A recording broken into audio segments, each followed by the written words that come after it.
In a small, quiet village nestled among green hills, an old man lived a simple life. He had no riches, no grand house, and no vast lands, but he owned a magnificent white horse. Its coat gleamed like fresh snow, and its gentle eyes seemed to hold stories of the wind. The villagers admired it deeply, often stopping by the old man's modest home to gaze at the creature. Wealthy merchants and traders came with bags of gold, offering to buy the horse, but the old man always shook his head. "This horse is not for sale," he'd say with a soft smile. "He's not just an animal to me. He's my friend, my companion, almost like family." The villagers thought he was foolish. "Sell that horse and you could live like a king," they urged. "You could have a big house, fine clothes, and never worry about money again." But the old man would only chuckle, his eyes crinkling. "Money can buy many things, but not peace," he said. "I'm happy with my life as it is." His words puzzled the villagers, who valued wealth above all. But the old man remained content, tending to his horse with quiet joy. One crisp morning, the village woke to shocking news. The old man's white horse was gone. The stable stood empty, the gate swinging in the breeze. Word spread fast, and soon a crowd gathered at the old man's home. "What terrible luck!" they cried. "Your horse was your pride, and now it's stolen or lost. You should have sold it when you had the chance." They expected tears or anger, but the old man stood calmly by his doorstep, his face serene. "Maybe it's bad, maybe it's not," he said simply. "Who can say what this means? We must wait and see."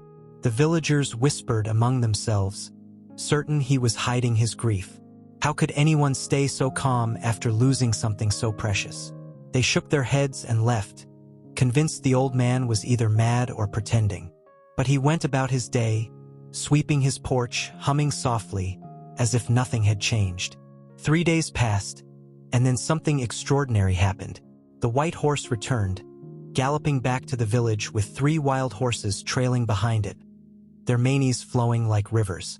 The villagers gasped in disbelief. "You're the luckiest man alive," they exclaimed, crowding around the old man's stable. "You lost 1 horse and gained 4. This is a miracle." They clapped him on the back, expecting him to celebrate. But the old man only nodded, his expression unchanged.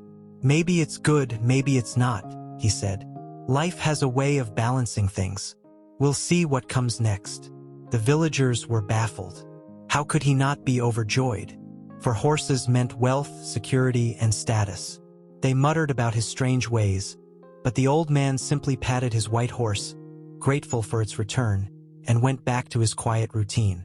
The old man's son, a strong and spirited young man, saw the new horses as a chance to help his father. He began training the wild horses, hoping to tame them for work or trade. He was skilled and determined, spending hours each day with the animals. But one afternoon, while riding a particularly fiery horse, he was thrown to the ground. The fall was bad, his leg snapped, the bone jutting out. The village healer rushed to help, but the injury was severe, leaving the boy in pain and unable to walk. The villagers came again, their faces full of pity. "What awful luck," they said. "First your horse ran off, then it brought more, and now your only son is crippled. This is a disaster." But the old man, sitting by his son's bedside, only said, "Sometimes pain leads to something good. We can't see the whole picture yet." The villagers couldn't understand his calm. They saw only tragedy, but the old man cared for his son with love, never once complaining. Weeks later, dark news swept through the village. War had erupted in the kingdom, and the king's soldiers marched in, demanding every able-bodied young man join the army. Families wept as their sons were taken, knowing many would not return from the brutal battles. But the old man's son, still recovering from his broken leg, was spared. The soldiers passed him by, leaving him safe at home. The villagers were stunned. "You were right," they said, their voices hushed with awe. "Your son's injury saved his life. Our boys are gone, facing danger, but yours is here." The old man looked at them kindly. "Life weaves between joy and pain," he said. "Everything happens for a reason, even if we don't see it at first. The villagers nodded, finally seeing his wisdom. What seemed like a curse had become a blessing. This story carries a simple yet profound lesson. Life is unpredictable, full of ups and downs. The old man didn't despair when his horse vanished or rejoice wildly when it returned with more. He didn't curse the injury that hurt his son or judge events too quickly. Instead, he trusted life's flow, staying calm through every twist. His son's broken leg, painful as it was, kept him safe from war. The message is clear. Don't rush to label moments as good or bad.